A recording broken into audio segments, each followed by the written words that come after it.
Knowing that Mrs. Mallard was afflicted with a heart trouble, great care was taken to break it to her as gentle as possible, the news of her husband's death. It was her sister Josephine who told her, in broken sentences, veiled hints that revealed in half-concealing. She did not hear the story as many women have heard the same. With a paralyzed inability to accept its significance, she wept at once, with sudden wild abandonment in her sister's arms. When the storm of grief had spent itself, she went away to her room.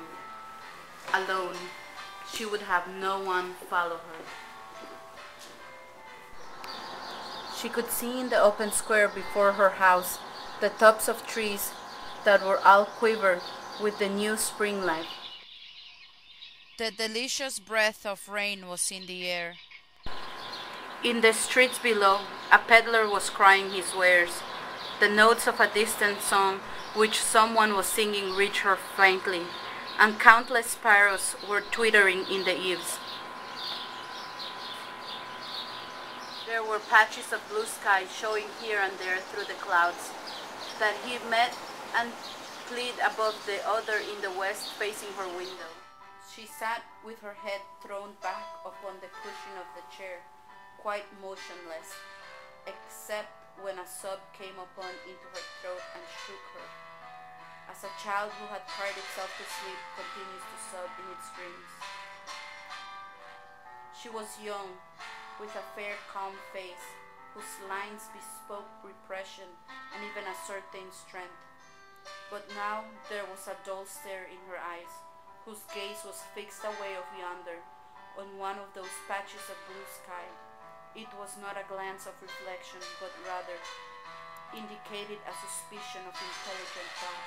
There was something coming to her, and she was waiting for it, fearfully. What was it? She did not know. It was too subtle and elusive to name, but she felt it, creeping out of the sky, reaching toward her through the sounds, the scents, the color that filled the air.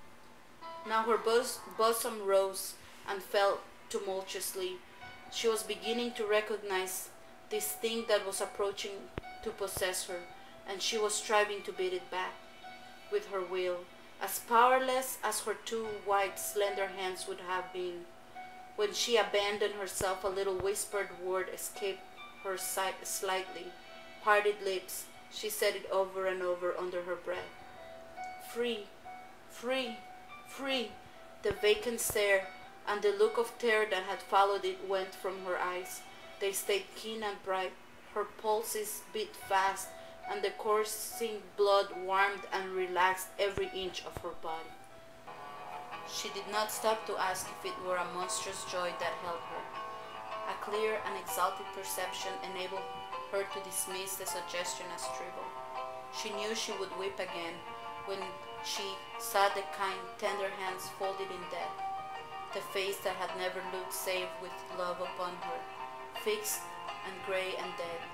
But she saw beyond the bitter moment a long procession of years to come that would belong to her absolutely, and she opened her hands, spread her arms out to them in welcome. There would be no one to live for during those coming years. She would live for herself. There would be no powerful will bending her in that blind persistence with which men and women believe they have a right to impose a private will upon a fellow creature. A kind intention or a cruel intention made the act seem no less a crime as she looked upon it in that brief moment of illumination. And yet she had loved him, sometimes. Often she had not. What did it matter? What could love, the unsolved mystery, count for in the face of this possession, of self-assertion, which she suddenly recognized as the strongest impulse of her being? Free, body and soul free, she kept whispering. Josephine was kneeling before the closed door with her lips to the keyhole, imploring for admission. Louise, open the door, I beg, open the door. You will make yourself ill. What are you doing, Louise? For heaven's sake, open the door. Go away. I'm not making myself ill. No, she was drinking in the very elixir of life through that open window. Her fancy was running riot along those days ahead of her, spring days and summer days and all sorts of days that would be her own. She breathed a quick prayer that life might be long. It was only yesterday she had thought with a shudder that life might be long. She arose at length and opened the door to her sister's importunities. There was a feverish triumph in her eyes, and she carried herself unwittingly like a goddess of victory. She clasped her sister's waist, and together they descended the stairs.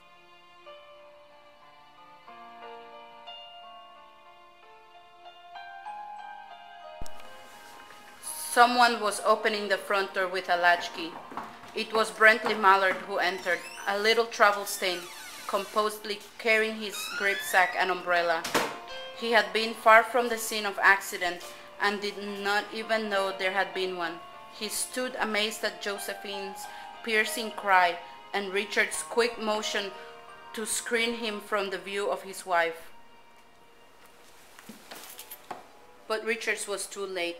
When the doctors came, they said that she had died of heart disease, of joy that kills.